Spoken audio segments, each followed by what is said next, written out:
Good morning, Westchester. Any women in the house? There we go, there we go. Well, first of all, my heartfelt thank you to our county executive, George Latimer, for convening a few hundred of his closest friends here in Westchester, and also putting the spotlight on how far women have come, but the long road ahead to ensure that we do someday in our lifetime achieve full equality. So thank you, County Executive Latimer, for hosting this event. It's great to have everyone part of this conversation. To Lisa Reyes, I want to thank you for agreeing to host this event. It's great to have your star power here. And I know a lot of elected officials were mentioned, but I get a chance to acknowledge that our Assembly members, Amy Paulin, I think, came in a couple minutes late. So if Amy's in the audience, I want to recognize her. And I cannot wait to see my good friend, Attorney General Tish James, who was able to allow me to say that, no, I am no longer the only woman in statewide office. We now constitute 50%. Deal with it. Okay. And to all the other electeds, and I love talking about your legislature. I brag about your legislature, and sometimes I say, poor Ben, how do you deal with it? But he does just fine, Chairman Boykin. But Catherine Parker, I have told the story all over the state because I'm a mom, so I know how to shame people into things. I say, what do you mean you only have 1 or 2 women on your county legislature? Have you been down to Westchester? More than half of the county legislature in Westchester, enlightened Westchester, is women. So I use your story and your example to show what true progress actually looks like. We don't just talk about assuming the roles of power that are rightfully ours. We take them here in Westchester, and for that I commend all of you. And does it make a difference to have women in the corridors of power? Yeah. Have you enjoyed watching Nancy Pelosi? Yeah. Boy, when she pulls out the mom stuff on the president, I love watching her. I love it.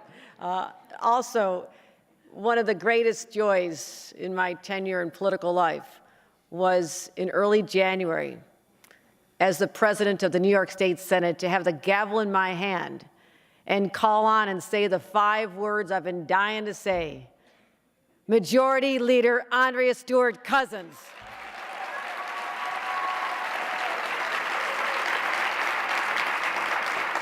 And as a result of the change in the dynamics of our New York State Senate, we've been able to accomplish legislation, get it passed and signed into law, issues that we've talked about for literally decades. The Reproductive Health Act, which simply codifies Roe v. Wade. What took so long? But now we can ignore what's happening in crazy Washington, and I'm sorry Nita Lowey still has to deal with that, but she is a rock star.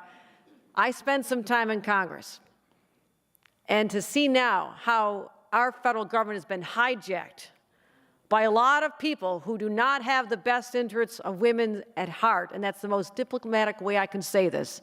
You look at the presidency, you look at the Senate, you look at the Supreme Court. We had to take steps here in the state of New York to protect women's right to choose because I don't know what's going to happen in Washington, D.C.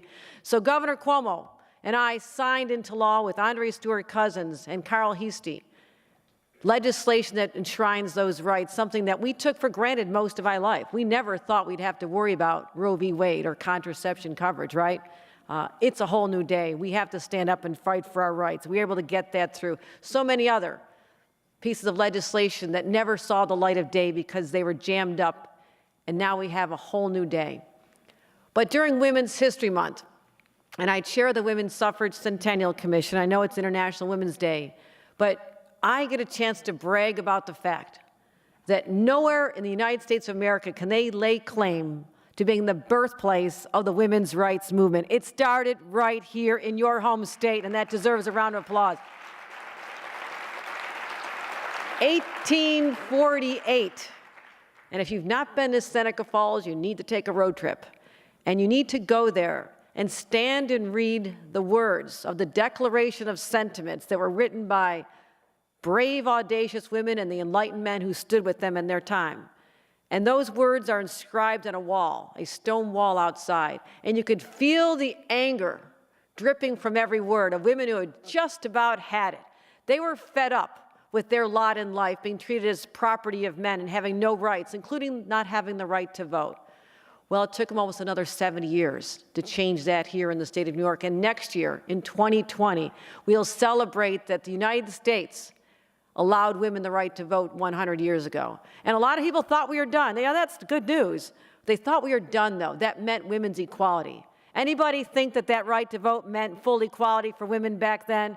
No.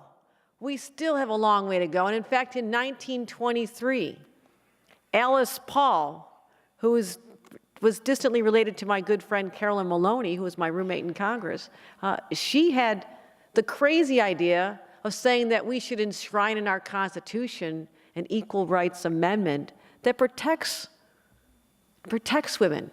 So you cannot discriminate on account of sex. And they thought she was so crazy, they literally put her in an insane asylum for proposing that. Okay, yeah. Well, why don't we have it today? Are we more enlightened? Do we have the power now? Yes, we do.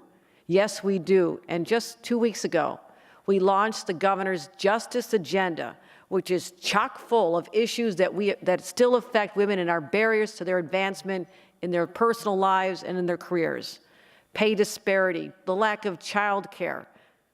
Affordable child care is now becoming a huge economic issue for the state of New York because women are not able to do what they want to do with the freedom of knowing their children are taken care of, and that is holding them back, and that hurts our economy.